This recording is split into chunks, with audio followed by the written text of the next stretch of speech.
ঘাটালে এসে রাজ্যের বিরোধী দলনেতা শুভেন্দু অধিকারী তীব্র ভাষায় আক্রমণ করলেন মুখ্যমন্ত্রী। সাংসদ দেব, মানুষ ভূঁইয়া সহ তৃণমূলের প্রথম সারি নেতৃত্বদের। আগামী 15ই আগস্ট ঘাটালে আসবেন শুভেন্দু অধিকারী। বন্যা কবলিত এলাকায় গিয়ে তুলবেন জাতীয় পতাকা।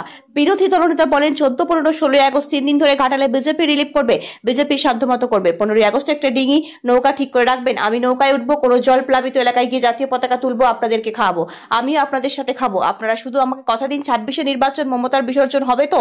34 সিপিএম করেননি, 14 বছর মমতা করেনি। আমি শুভেন্দু অধিকারী কথা দিচ্ছি, মাস্টার প্ল্যান বিজেপি করবে। Guarantor Narendra Modi, sub guarantor Suvendu Adhikari. এছাড়াও ঘাটালে দাঁড়িয়ে বিরোধী দলনেতা ঝাড়গ্রামে মমতা বন্দ্যোপাধ্যায়ের কর্মসূচিকে নিয়ে তীব্র কটাক্ষ করেন। পাশাপাশি গত 5ই আগস্ট ঘাটালে বন্যা পরিদর্শনে মমতা বন্দ্যোপাধ্যায় সাংসদ দীপক অধিকারী ওরফে দেবকে নিশানা করে বিরোধী দলনেতা কটাক্ষ, তুমি খিচ মেরি ফটো। ঘাটালে বন্যা পরিদর্শনে মমতা বন্দ্যোপাধ্যায় বাংলা ভাষা ও ভিন রাজ্যের বাঙালিদের অত্যাচার নিয়ে সরব হয়েছিলেন মমতা বন্দ্যোপাধ্যায়। এদিন ঘাটালের পথসভায় বক্তব্য রাখতে গিয়ে তারও জবাব দেন রাজ্যের বিরোধী দলনেতা শুভেন্দু অধিকারী। পশ্চিম মেদিনীপুর থেকে শান্তনু বর্ধনের রিপোর্ট, ওয়ার্ল্ড জনতা টিভি। দীপক অধিকারী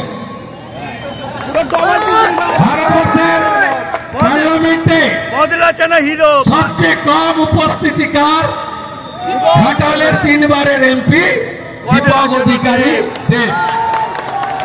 তিনি ভোটের সময় আসেন আর বলেন আই লাভ ইউ, টুপি পরাতে আসেন, হাঁটু ছিঁড়া জিন্স পরে। তিনি দাঁড়িয়ে আছেন ডাঙায়,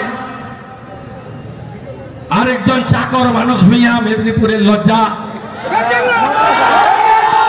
দাঁড়িয়ে আছে পাশে, আর ইনি চটি পরে নেমে ক্যামেরা সামনে তু খিচ মেরি ফটো।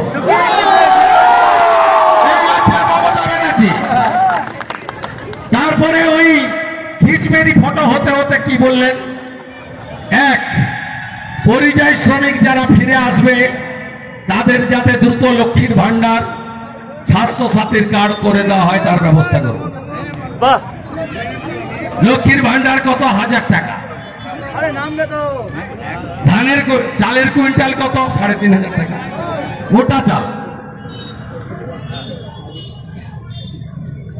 মোবাইলে রিচার্জ করতে লাগে কত? 350 টাকা। 350। কাকে বলছেন আসতে? ঘাটাল দাসপুরের লোকেদের। ঘাটালের লোক তো বোকা নয়। আরে মাসে 1 লাখ টাকার বেশি রোজগার করে। এটা আমার গর্বের কথা। 10 লাখের রোজগার আছে, আপনি বলছেন চলে আসুন 1000 টাকা দেব। আমি ঘাটাল দাসপুর চন্দ্রকোনার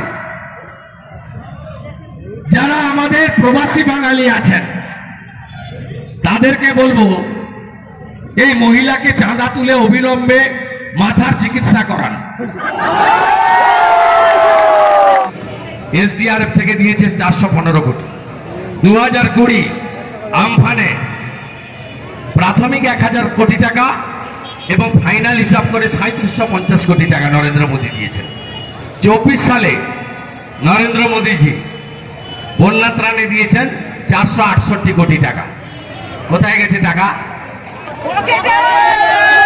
কোথায় গেছে? ভাইপো খেয়ে ফেলেছে। ভাইপো কয়লা খায়, বালি খায়, গরু পাচার করে, মদের বোতল থেকে 2.5 টাকা নেয়, চাকরি নেই। আমার বিকালে কলকাতাতে আরো প্রোগ্রাম আছে, নেতৃত্ব যাবে এসডি অফিসে। আগামী ইতিমধ্যে ঘাটালের এমএলএ শীতল কাপাট বিজেপি কর্মীদের নিয়ে তার সামান্য ক্ষমতায় 12টা রিলিফ ক্যাম্প চালিয়ে যাচ্ছে। আমরা স্বাধীনতা দিবসের আগের দিন 14, স্বাধীনতা দিবসের দিন 15, জন্মাষ্টমীর দিন 16, 3 দিন ধরে ঘাটালে বিজেপি রিলিফ করবে, স্পেশাল রিলিফ। আমাদের সাধ্যমতো করব। আর 15ই আগস্ট একটা ডিঙি নৌকা ঠিক করে রাখবেন। একদম আমি নৌকায় উঠবো, কোন জল প্লাবিত গ্রামে গিয়ে জাতীয় পতাকা তুলবো, আর আপনাদেরকে খাওয়াবো, আমিও আপনাদের সঙ্গে খাবো।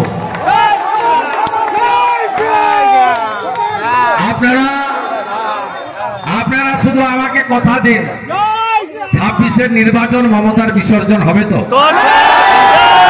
34 বছর সিপিএম করেনি। উনি কাল বলেছেন না কেলেঘাই আমি করেছি, উনি করেননি। কেলেঘাই কাজ শুরু হয়েছে 2010-এ, বামফ্রন্টের সরকার, প্রণব মুখার্জি অর্থমন্ত্রী। কেলেঘাই, গোপালেশ্বরী, বাগুই, খিরাই, চন্ডিয়া সংস্কারের কাজ প্রণব মুখার্জি করেছেন। মিথ্যে কথা বলবেন না। 10 সালে কাজ শুরু হয়েছে, কাটাখালীতে শিলান্যাস হয়েছে, ভগবানপুর সবঙ্গের বর্ডারে শিশির অধিকারীর প্রচেষ্টা আর প্রণব বাবুর অর্থ বরাদ্দে কেলেঘাই, গোপালেশ্বরী, খিরাই, চন্ডিয়া হয়েছে। আপনারা মমতাকে বিশ্বাস করেন না মেদিনীপুরের ছেলে শুভেন্দুকে বিশ্বাস করেন? মমতা আমাকে হারাতে এসেছিল, মেদিনীপুর মমতাকে হারিয়েছে তো। 34 বছর সিপিএম করেনি, 14 বছর মমতা করেনি।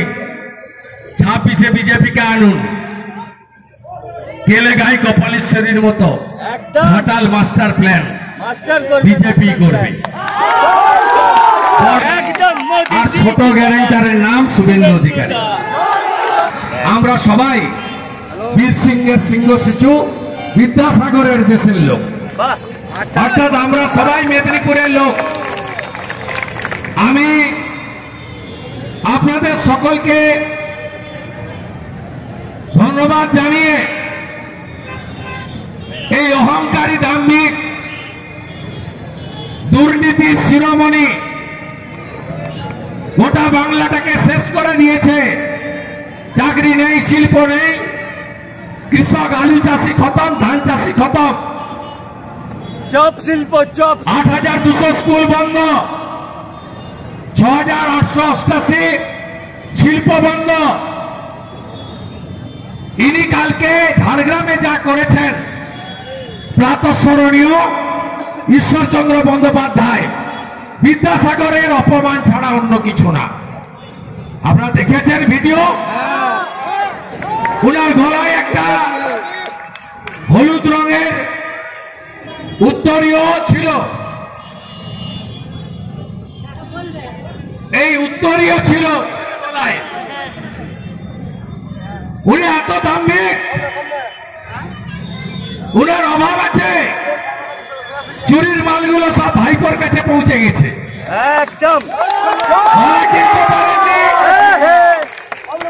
বিদ্যাসাগর মহোদয়কে দেওয়ার জন্য উত্তরীয় দিতে পারেননি। নিজের গলার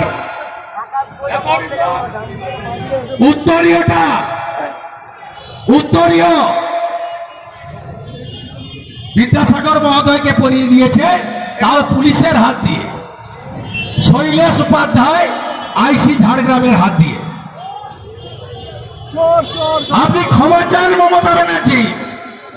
আপনি কে হরিদাস? আমরা ভারতীয়রা, বাঙালিরা বর্ণ পরিচয় স্রষ্টাকে প্রণাম করি। আর ওর ভাইপোতা আরো জ্ঞানী। 2021 সালে বিধানসভা ভোটে তমলুকে এসে বলছে বর্ণ পরিচয় স্রষ্টার নাম সতীশ সামন্ত। মনে আছে? একদিন বলবে মমতা। 2021-এর বিধানসভা ভোটে হেলিকপ্টার চড়ে এসেছিল তোলাবাজ ভাইপো, বলছে বর্ণ পরিচয় স্রষ্টা সতীশ সামন্ত। এত জ্ঞানী ইনি, বাংলা বাঙালির জন্য একেবারে কেঁদে আকল। বাম সাইডে ববি, তার নাম ফিরাদ হাকিম।